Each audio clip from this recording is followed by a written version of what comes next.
What's up guys, स्वागत है आप सभी का हमारे इस ब्लॉग के अंदर। और एक चीज़ मैं नोटिस कर रहा हूँ मेरा गला 3 4 दिन से ख़राब है ना, तो बोलते समय भी मुझे फील होता है जैसे something is stuck inside my throat और समथिंग। वो अजीब सा लगता है, फिर उसको ऐसे खराश करके उसको बाहर निकालना पड़ता है। खैर, आज का ब्लॉग बनाने का एक सिंपल सा बड़ा मुद्दा है। मैंने recently I just watch few reels में, ना ही आई विल टेक नेम, ना ही आई विल से एनीथिंग, और मे बी अभी तो मेरे शायद कहने से कुछ फ़र्क पड़ेगा भी नहीं, because I don't get much of views, 8 10 view आते हैं।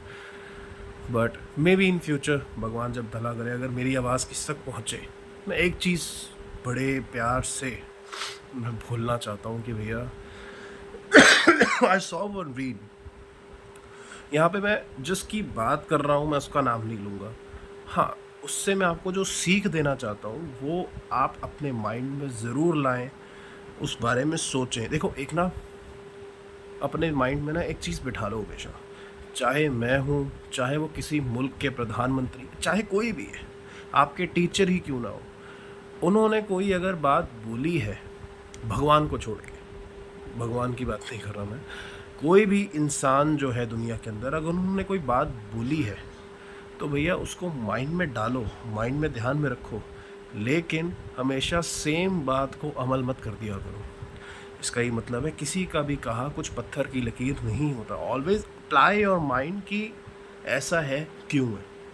ये जो क्यों, एक आपके माइंड में जो क्वेश्चन मार्क होता है ना, दैट इज़ वेरी इंपॉर्टेंट। और जब वो आपके माइंड के अंदर वो चीज़ आती है, आपके अंदर सवाल पैदा होते हैं, आपको पता होता है कि यार, मतलब आपको पता करना होता है कि क्यों, ऐसा क्यों हो रहा है, ऐसा कैसे हो सकता है, ऐसा कैसे हो रहा है। तो वो जब चीज़ें, जिज्ञासा जब पैदा होती है ना, तो उसी से ही आविष्कार होते हैं। एक चीज़ हमेशा अपने माइंड में डाल लेना, यदि आपको कोई सीख भी दे रहा हो, आपको कोई कुछ कह भी रहा हो, अनटिल एंड अनलेस आप अभी ना समझो, आपके अंदर इतनी क्षमता नहीं है कि आप उसकी बात को इतना ज़्यादा वो ले सको कि क्या हो सकता है, गहराई में जा सको, भगवान की जब आप पे दया होगी, एक ना एक बार हर इंसान समझदार होता है, चाहे वो ठोकर खाने के बाद हो या चाहे वो खानदानी समझदार हो। खानदानी समझदार भी होते हैं, पता है। खानदानी समझदार से मेरा मतलब है, there are very few people on the earth who are the ability, एक खानदान से ही आती है। एक एबिलिटी होती है कि दादा परदादा से ही बहुत एक बड़ा व्यापार है या बहुत बड़ा नाम चलता आ रहा है, तो वो एक ख़ानदानी समझदारी जीन्स में होती है, जेनेटिक्स में होती है। खैर, अब आगे की बात है। मतलब मैंने एक रील देखी, उसमें देयर वाज अ पर्सन, वो आजकल जो पावर लिफ्टिंग वगैरह करते हैं, तो एक होता है देश को रिप्रेजेंट करके एग्रेशन लाना, जो हमारे स्पोर्ट्समैन करते हैं, जैसे विराट कोहली सर हो गए, या फिर धोनी सर हो गए, या फिर गौतम गंभीर, ये बहुत सारे ऐसे, आई कैन टेक नेम्स, मतलब there are an number of examples. आप देख सकते हैं इंडिया पाकिस्तान का मैच हो, कितना एग्रेशन होता है, कोई भी मैच हो, they have a lot of aggression.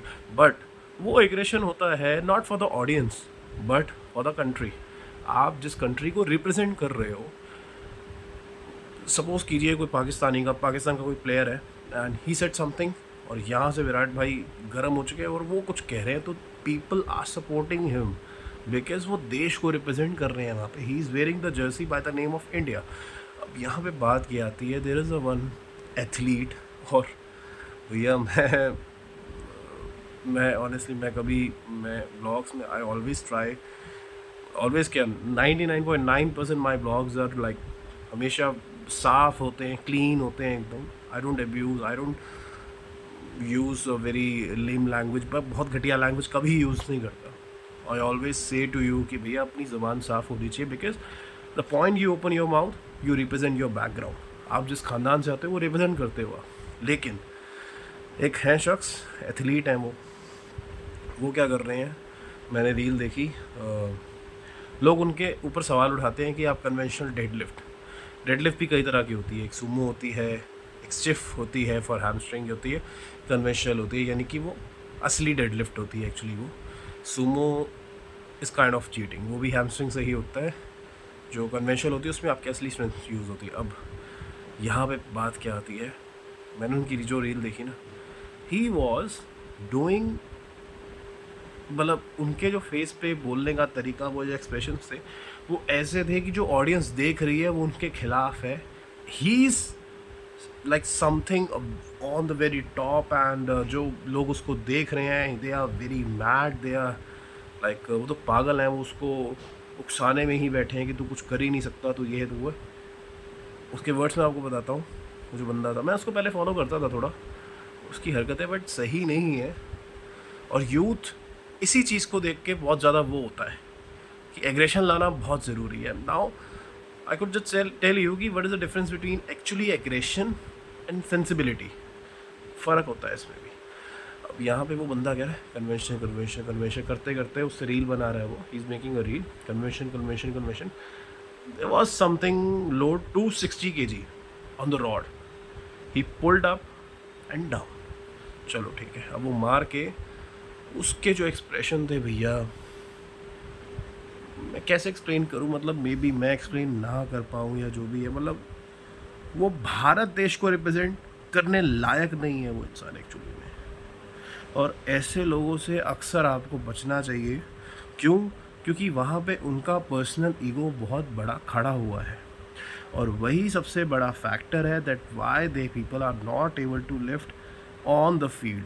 They are lifting on the camera, on everything. मतलब वो कैमरा के सामने they are lifting very good, मतलब दे आर लिफ्टिंग लाइक जो वो कंपटीशन में नहीं कर पाते उससे डबल भी कई बार वो लिफ्ट कर जाते हैं वहाँ पे ऑन कैमरा. बट कंपटीशन में they are not making any sense because the reason is competition में डॉप्स नहीं चलते. And I am telling you the truth.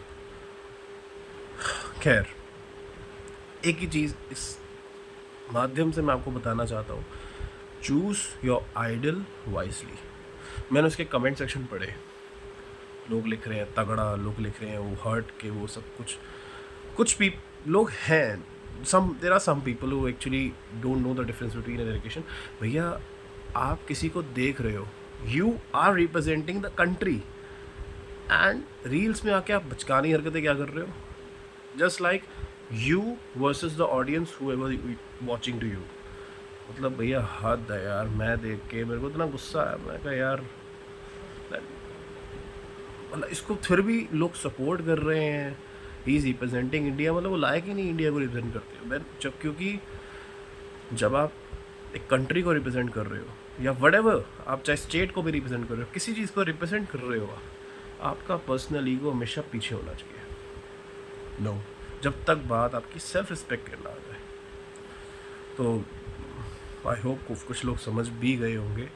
कभी भी अपनी लाइफ में ना ये चीज़ मत करना. आप पागल नहीं हो. अपने माइंड में एक चीज़ बैठा लो. You people are not mad. We are not mad. We are watching. Actually, we are supporting someone. That is why he or she is there on some stage. Otherwise, वो कहाँ होते. पर्सनल मेहनत हर कोई करता है. मेहनत अपनी लाइफ में हर कोई करता है. लेकिन एक आदमी को चांद पे पहुँचाना, चांद गलत एग्जाम्पल हो गया, एक आदमी को किसी मुकाम पे पहुँचाना वो भैया एक सपोर्टर ही करता है. वो ऑडियंस करती है, वो लोग करते हैं. लोग स्टेडियम ना मैच देखने जाए, क्या होगा, बंद कर देंगे क्रिकेट खेलना भी. लोगों से ही चल रहा है भैया.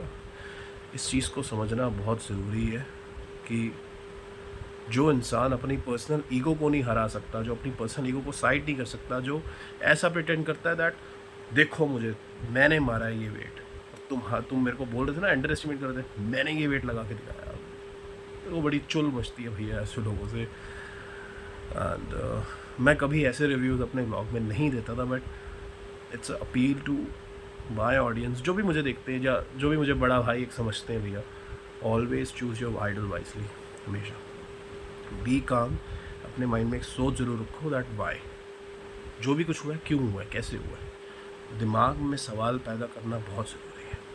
सो thank you for watching and do subscribe to my channel. I am beast and I hope I will get on the track again, and जैसे I use to make blogs मैं वैसे ही बनाऊँ और अच्छे अपने ब्लॉग्स की क्वालिटी को enhance करूँ.